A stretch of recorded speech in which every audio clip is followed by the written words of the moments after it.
Salut les mecs, aujourd'hui une nouvelle vidéo et un nouveau débrief. Aujourd'hui débrief sur Brest-Lens, c'est parti.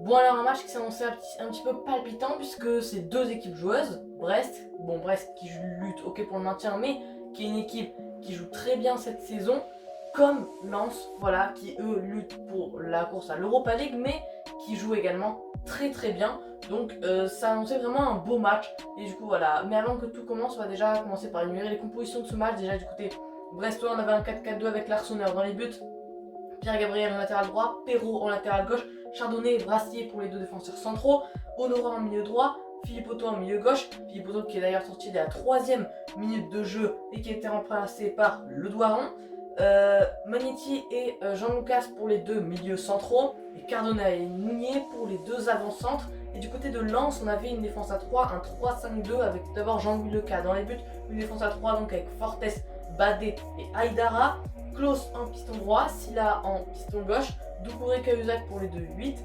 Kakuta en 10 et Corentin Jean et Minga, deux buteurs comme du côté de Brest, donc pour les buteurs. Maintenant, on va passer aux enjeux du match. Déjà, l'enjeu pour Lens, c'était de gagner des 3 points d'avance encore sur l'Olympique de Marseille.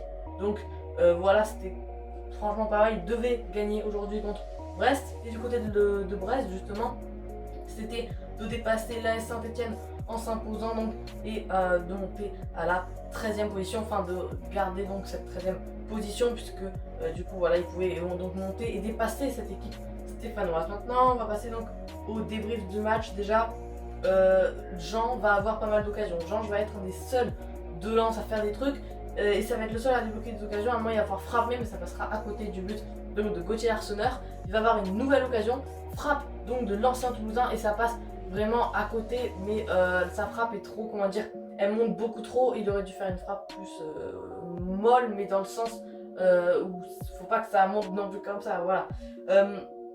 Et à force de ne pas marquer, Lens sera puni tout simplement sur un corner bien tiré, coupé au premier poteau par John Lucas et qui finira au fond défilé. 1-0 donc pour Brest. Honnêtement c'est pas vraiment mérité et surtout qu'en plus juste après ce but Lens ne se démotive pas. Jean a une action litigeuse et aurait pu pourquoi pas obtenir un penalty, mais selon moi les gars il n'y a pas péno. Par contre une autre occasion, selon moi les gars il aurait dû avoir penalty pour le RC Lens puisque il y a un contrôle de jambe mais en fait de là de l'épaule et pour moi là il n'y a pas main. Pour moi main je sais pas, ça commence à partir de là et là clairement pour moi c'est pas vraiment une main. Et ensuite il tire et c'est touché par la main d'un Brestois, l'arbitre ne le voit pas. Pour moi les gars ça aurait dû faire penalty pour Lens, mais du coup 1-0 pour Brest à la mi-temps, c'est pas forcément mérité mais les Brestois ont été réalistes. Et les amis, en seconde période, Brest va essayer de marquer ce deuxième but.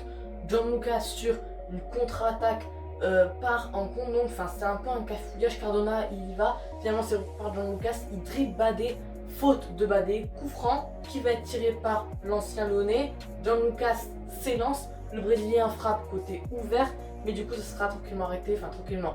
Il a sorti de points Jean-Louis Leca, donc ça fait 2, c'est toujours 1-0 je veux dire, donc entre les deux équipes. À moi aussi, Lens pense obtenir un penalty, enfin Banza pense obtenir un penalty, mais c'est une énorme simulation, une grossière simulation, pas de faute sur le français, toujours 1-0 pour le stade brestois. Et moi les gars, j'ai pas vraiment compris l'action, mais je sais que c'est un truc avec le 4e arbitre ou je sais pas quoi, j'ai pas vraiment compris l'action, mais en tout cas l'entraîneur de Lens, Franck Hez, sera expulsé après contestation.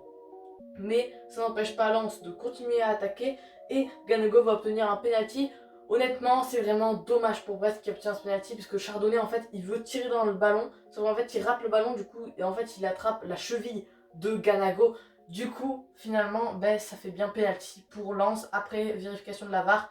Bien tiré par Kakuta par contre, pardon. Voilà, le gardien qui reste comme ça parce qu'il voulait voir où Kakuta allait tirer, mais finalement il a trop tardé. Et Kakuta a choisi un côté, donc ça fait un partout. Et quelques minutes après, Brest va essayer de mettre ce 2 buts à 1. Et Brest, honnêtement, ils sont un peu au-dessus de Lens dans cette seconde période. Frappe de Cardona, mais ce sera arrêté par Jean-Louis Leca. Donc voilà pour ce débrief. Maintenant, on va passer au top et au flop. Déjà pour les tops, honnêtement, les amis, j'ai bien aimé Jean-Louis Leca qui a sorti quelques ballons assez importants, on va dire. Corentin Jean a fait des choses également. comme Lan Lucas que je mets aussi. Et dans les flops, peut-être Chardonnay voilà, il y a un penalty, il aurait pas dû le concéder, du coup ça coûte quelques points à son équipe, du coup je le mets. Et Banza qu'on n'a pas du tout vu, en plus a fait une simulation, tout ça. Bref, ça va être la fin de cette vidéo, j'espère qu'elle vous aura plu. Et les gars, la seule chose que je vais vous dire, c'est salut.